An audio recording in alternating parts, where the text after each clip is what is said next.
ज़मूरत सच बता, ये सब बातें तू सच कह रही है या मुझे धोखा दे रही है? मुझे तो अपनी गुज़श्ता तमाम ज़िंदगी एक ख्वाब सी मालूम होती है। मुतरद्दिद हूँ कि तेरी उस मुलाकात और इन सब बातों को ख्वाब समझूं या उन तमाम वाक़यात को जो तुझसे जुदा होने के बाद पेश आए। क्या हकीकत में मैं इतना बड़ा बेवकूफ़ हूँ कि ऐसे अजीम शान फ़रेब और छल में मुब्तला हो गया? लेकिन ज़मूरत, अगर ये सब सिखाई पढ़ाई बातें थीं तो अली वजूदी को इस कदर हाल मालूम होता है जिस कदर के यहाँ से बताया गया था। इन्हें ये क्यों कर मालूम हो गया कि मैं शहर खलील के मुजावरों के हाथ में गिरफ्तार हो गया था और बातनीन के नागहां आ पड़ने से छूट के भागा? ज़मूरत, तुम हकीकत में बड़े सादा लोग हो। इसका सबब मैं बगैर जाने समझ गई और तुम नहीं समझ सकते, लेकिन हकीकत में तुम मजबूर हो। तुम्हारे दिलो दिमाग पर हर तरफ से इतना असर डाला गया कि अब बमुश्किल तुम इन बातों को अपने दिमाग से निकाल सकते हो। क्या तुमको नहीं मालूम कि बातनीन दुनिया के हर कोने में फैले हुए हैं और उनकी साजिशों का जाल हर गांव और छोटे से छोटे करिए तक में पड़ा हुआ है? अली वजूदी के पास तुम पूरे 1 साल रहे, मुमकिन नहीं कि उसका हाल तुम्हें ना मालूम हो गया हो।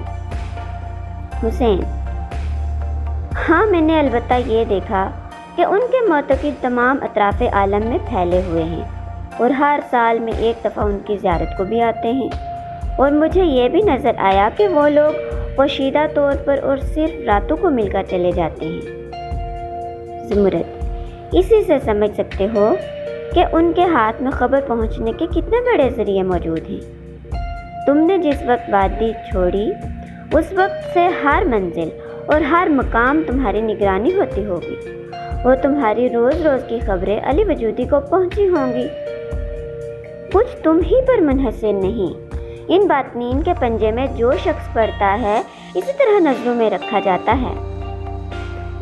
फिर कौन से ताज्जुब की बात थी अगर तुम्हारी शहर खलील में गिरफ्तारी का हाल उनको मालूम हो गया? हुसैन, मुझे इस बात पर हैरत नहीं, हैरत की तो ये बात है कि शेख कहते थे कि उन्हीं के इशारे से बातनियों ने हमला करके मुझे कैद से आज़ाद कराया।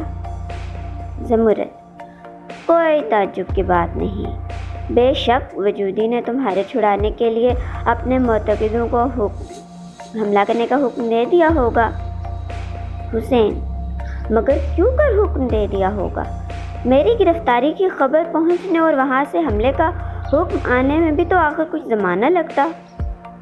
वहां तो ये वाक़या पेश आया कि जिस रात को मैं निकलने वाला था, मेरे बाहर आने के पेशतर ही खलील का हाकिम बातनीन के हाथों कत्ल हुआ और फिर मैं गिरफ्तार हुआ तो उसको भी पूरा 1 दिन नहीं गुजरने पाया था कि उनका एक गिरोह शहर पर आन पड़ा।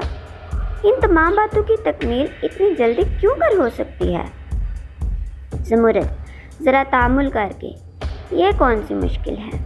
बातनीन को मालूम हो गया होगा कि तुम किस रोज़ तहखाने में उतरते थे और किस रोज़ निकलोगे, और ये भी समझते होंगे कि जिस रोज़ निकलोगे ये मुश्किलात ज़रूर पेश आएंगी। ऐन उस ज़माने में उन्होंने शेख अली वजूदी को ख़बर करके मदद का इशारा पा लिया होगा। उसी के मुताबिक दिन गिनते रहे और ठीक 40वें दिन जिस रोज़ तुम निकलने वाले थे, उन्होंने रईस शहर को कत्ल करके ताकि लोग दूसरी फिक्र में रहें और तुम चुपके से निकल कर भाग जाओ। मगर जब उन्हें खबर पहुंची कि इस रईस के कत्ल से भी कुछ फ़ायदा ना हुआ और तुम मुजावरों के हाथ में गिरफ्तार हो गए, तो उन्होंने यकायक हमला करके शहर में खलबली डाल दी और तुम्हें छूट के भाग जाने का मौका मिल गया। हुसैन, ज़ोर से सर आ भर के, तो ज़मूरत, ये सब झूठ था? शेख अली वजूदी का ऐसा शख्स और इतना बड़ा मक्कार क्यों कर कहूँ? ज़मूरत, इन करामतों और उन गैब दानी के अलावा उनका इल्म व फज़ल इस पाए का है कि उनके हर लफ्ज़ से ایسی خدا شناسی اور آشنائے رموز وحدت ہونے کی بو آتی ہے کہ چاہتا ہوں مگر ان پر بدگمانی کی جرت نہیں ہوتی۔ اتنا بڑا عالم و فاضل، ایسا نکتہ سنج و دقیقہ رس اور اتنا بڑا فریبی، امام نجم الدین کی صحبت میں رہ چکا ہوں، مگر پیاری زمرد کہتا ہوں کہ جو بات مجھے شیخ علی وجودی میں نظر آئی اور جس آسانی سے وہ دل کے شکوک رفع کر دیتے ہیں، امام نجم الدین میں ان کا عشر اشیر بھی نہ تھا۔ زمرد: بے شک ایسا ہی ہوگا، مگر بات یہ تھی کہ امام نجم الدین کے دل میں جو آتا ہوگا سادگی اور بے تکلفی سے کیا گزرتے ہوں گے۔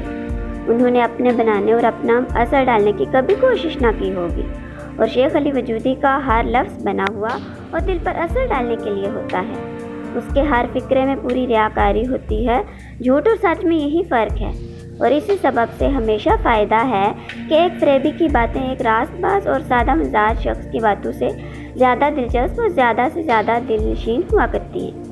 یقین ہے کہ شیخ علی وجودی سے مل کے تم کو خدا شناسی کا بہت عمدہ سبق مل گیا ہوگا۔ حسین زور سے سینے پر ہاتھ مار کے: ہاں، خوب سبق ملا، مگر خبر اس وقت ہوئی جب سے جادو پورا اثر کر چکا۔ افسوس، تمام عمر پچھتاؤں گا، مگر زمرد کیا کہوں، اب بھی یہ باتیں خواب معلوم ہوتی ہیں۔ طور مانی اور اس کی نورانی قصر کی صورت اس وقت تک میری آنکھوں کے سامنے پھر رہی ہے۔ زمرد: ہاں، وہ بھی اس مذہب کا ایک بڑا رکن ہے۔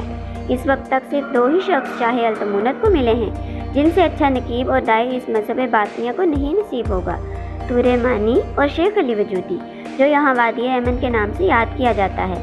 ان دونوں نے اپنی گہری سازشوں سے سادہ عمرہ و وزراء اور علماء و فضلاء قتل کر ڈالے، اور کیونکہ جنت اور ملائے اعلیٰ کی اصلیت کو اچھی طرح جانتے ہیں، لہٰذا ان پر سارا فریب کھلا ہے اور لوگوں کو جان بوجھ کے گمراہ کرتے ہیں۔ طور مانی بھی لوگوں سے ملتا ہے، مگر وادی ایمن نے دنیا کو بہت خراب کیا۔ دین کو جتنا ضرر اس شخص کے ہاتھوں سے پہنچا، شاید کبھی کسی کے ہاتھ سے پہنچا ہوگا۔ حسین: تو کیا وہ طور مانی کا زمین دوز قصر بھی کوئی قدرتی کرشمہ نہیں؟ اس جنت کی طرح وہ لوگوں کو دھوکہ دینے کے لیے بنا دیا گیا ہے۔ زمرد مسکرا کے: کیا تمہیں اب بھی شک ہے؟ حسین: شک نہیں پیاری زمرد، تیری باتوں کا یقین ہے، مگر کیا بتاؤں کہ ان آنکھوں کے سامنے کیسی کیسی کیفیتیں گزر چکی ہیں، اور ان کانوں سے کیسے کیسے روشن اور دل فریب الفاظ سنے ہیں۔ خیر، یہ بھی نہ صحیح، مگر طور مانی کا قصر تو اصفہان میں ہے، وہاں کے غار سے میں یہاں کیوں کر پہنچ گیا۔